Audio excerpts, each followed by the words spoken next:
করো না। তোমাদের দেওরের যদি রোজগার ভালো হতো আর তার যদি বড়লোকের সুন্দরী মেয়ের সঙ্গে বিয়ে হতো, তাহলে তাহলে তোমাদের কি লাভ হতো বলো তো? আমাদের আবার কিসের লাভ? ও মা, তাতে যদি তোমাদের কোনো লাভই না হলো, তাহলে আমি যেমন আমাকে তেমন ভাবে মেনে নিতে তোমাদের অসুবিধে কিসের?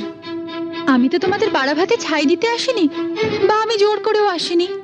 তাহলে আমাকে নিয়ে তোমাদের এত গায়ের জ্বালা কেন?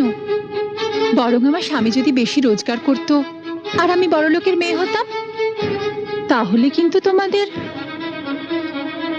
অনেক অসুবিধে হতো। অসুবিধে হতো? কিসের অসুবিধে? তাহলে এই মুহূর্তে টিভিটা আমিই দেখতাম, আমার পছন্দ মতো দূরদর্শনের বাংলা ছবির চ্যানেল। আর তখন তোমাদেরও আমার সঙ্গে বসে বসে ওই বাংলা ছবির প্যানপ্যানানি ঘ্যানঘ্যানানি দেখতে হতো, কারণ তখন তো তোমরা আর বড়লোকের